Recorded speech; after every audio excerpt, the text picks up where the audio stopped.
Spot Pharma pour l'association de malades à Flars, c'est une chance de rencontrer les pharmaciens et en interface avec les patients. Alors pourquoi c'est une chance? C'est parce que les malades le disent, le pharmacien est en première ligne et le malade est fidèle au pharmacien, il a confiance dans son pharmacien et il va pouvoir échanger avec lui lorsqu'il rentre dans le parcours de santé d'une maladie rhumatismale comme l'arthrose, l'ostéoporose ou la spondylarthrite ankylosante.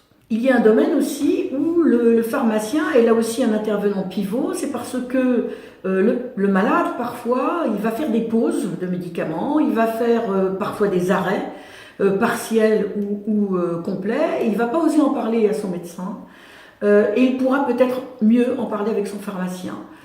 Ce d'autant plus que le pharmacien va pouvoir constater que le patient n'est pas venu de nouveau prendre la suite de son traitement.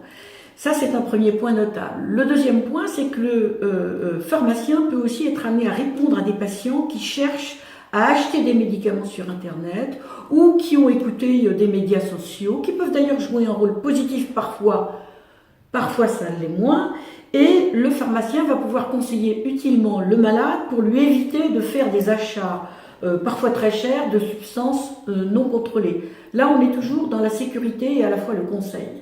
Et puis enfin, le pharmacien, il a la capacité, dans la confidentialité, d'être dans ce que l'on appelle la décision partagée avec le malade. Dans la décision partagée autour du malade, eh bien, il y a le médecin qui prescrit, il y a le pharmacien qui va dispenser, et puis tous les autres acteurs, kinés, infirmiers, etc.